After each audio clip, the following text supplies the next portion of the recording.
Washington, D.C. is actually a city built as a monument. Pierre Peter Charles L'Enfant's original Baroque-style plan for Washington was not just about streets, it was about power and symbolism. This insanely well-designed city essentially uses a grid plan, but then intersects it with grand diagonal avenues. This design creates incredible, long vistas where major avenues terminate at iconic landmarks like the Capitol or the Washington Monument. It was designed to constantly remind you that you are in the nation's capital. This magnificent capital has a famous restriction, a height limit. No building can be significantly taller than the Capitol dome. The reason for this is that the city's founders wanted the skyline to be dominated by symbols of democracy, not commerce. The result is a surprisingly low-rise, open-sky city where monuments can truly breathe, a rare sight for a world capital. Tokyo is the gold standard for a megacity that actually works. The key is its almost fanatical commitment to public transportation. The city has an insanely well-designed public transportation network consisting of hyper-efficient train and subway lines operated by numerous private companies, all competing to be the most punctual and cleanest. This efficiency isn't just about the trains, it's a cultural mindset. The meticulous cleanliness and orderly conduct of passengers create a stress-free commute, even amidst millions. It's a symphony of collective respect that makes the entire system work so beautifully.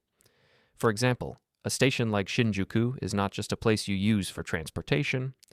It resembles a multi-story city within itself, with countless shops, restaurants, and offices directly integrated into the transportation hub. This means you can live, work, and shop without ever needing a car. This seamless integration of transit and daily life is what allows for such incredible density. Tokyo proves that 37 million people can live together without complete chaos, as long as everyone can reach their destination quickly and reliably. Amsterdam is undoubtedly the world's largest bicycle capital. The city's design is not just about adding new bike lanes, it's about prioritizing bicycles in every decision. This is a city where there are literally more bicycles than people. The streets are designed on a human scale, meaning they are narrower and traffic calmed, creating a safe environment for both pedestrians and cyclists. Amsterdam, being a city built on marshland, is famous for its water canals, which are not just for taking beautiful photos. They are also a masterclass in water management, a system perfected over centuries to prevent the city from sinking. Amsterdam's genius lies in this harmony. The canals manage the water, the narrow streets slow down cars, and the flat terrain makes cycling the most logical, efficient, and enjoyable way to get around. It's also quite healthy. Singapore is a different kind of wonder, a city in a garden. What makes it so insanely well-designed is its obsession with long-term planning. Essentially, since declaring independence on August 9, 1965, every square inch of the island has been meticulously planned for decades to come.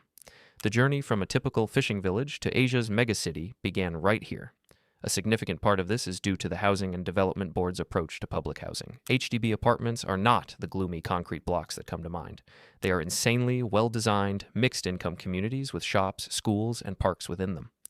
This also prevents the formation of ghettos and promotes social cohesion. Beyond that, Singapore has a green replacement policy. This foresight extends to water, too. The Marina Bay Barrage turned a saltwater bay into a freshwater reservoir, securing the nation's water supply while creating a new lifestyle destination. It's a perfect example of solving a critical problem while enhancing public life.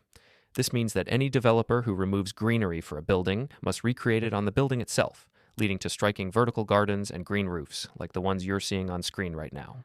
Singapore is a city that actively combats the concrete jungle cliché by weaving nature into its fabric.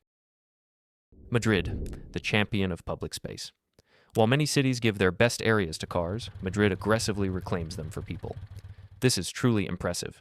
The most spectacular example is Madrid-Rio. They took a massive, noisy city highway that was choking the river and literally buried it underground. In its place, they created a 10-kilometer-long park filled with playgrounds, bike paths, and public art. A transformation like that is definitely worthy of a like. This single project alone has completely improved the quality of life for hundreds of thousands of residents. This approach can be seen throughout the city. Vibrant squares are like the city's communal living rooms. These vibrant squares are meticulously designed for lingering, with ample seating and a constant buzz of activity, reinforcing the idea that the city's heart beats strongest in its public gathering spots. The world-class metro system makes car ownership not a necessity, but a burden. Madrid's message is clear. Cities are not just for traffic, but for people. Seoul is a pioneer in smart cities, but not in a creepy, dystopian way. Here, technology is seamlessly integrated into daily life to make things easier. You have high-speed Wi-Fi even on the subway, and a single T-Money card that you can use to pay for buses, taxis, and even purchases at convenience stores. This isn't just tech for tech's sake, it's about empowering citizens. Real-time bus arrival data, seamless connectivity, and integrated payment systems reduce daily friction, giving people back their most valuable resource: time. The most inspiring example of Seoul's smart thinking is the restoration of the Cheonggyecheon stream. For decades, this beautiful stream was buried under an ugly elevated highway. Seoul's decision-makers chose to demolish the highway and bring the stream back to life.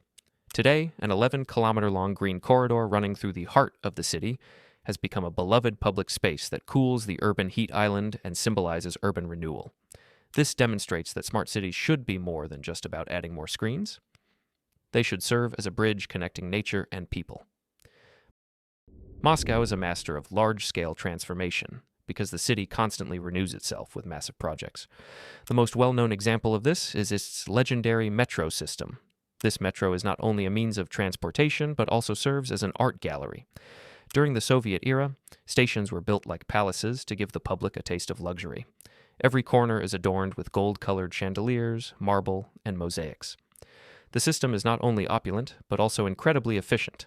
Even during peak hours, you'll wait less than 90 seconds for the next train.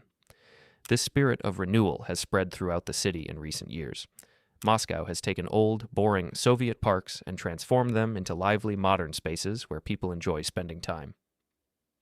Gorky Park is a prime example, evolving from a dated amusement park into a world-class public space with free Wi-Fi and contemporary art installations.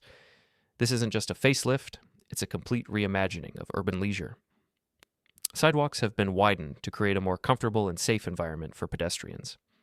This ability to execute such immense changes so quickly stems from its legacy of powerful, centralized planning, allowing it to implement projects on a scale impossible in many other cities. And finally, Copenhagen, a city built entirely for people. Its secret lies in one core philosophy: livability, the idea that every decision made in the city is based on one question: will this improve people's lives? Thanks to this approach, Copenhagen is full of pedestrian-friendly streets where people, not motor vehicles, reign supreme. One of the most striking examples is the pristine harbor pools in the heart of the city, where you can swim freely. This symbolizes both respect for nature and the value placed on people. The city is equipped with parks and squares that bring people together and encourage socializing. The magic words in Copenhagen's design are trust and simplicity. This city feels less like a machine for living and more like a spacious and warm home where every detail has been thoughtfully designed for your comfort and happiness.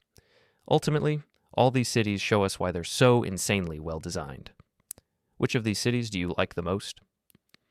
Let me know in the comments. Your ideas truly shape what we'll explore next on this channel. And if you love deep dives into what makes these places tick, hitting that subscribe button is the best way to show it.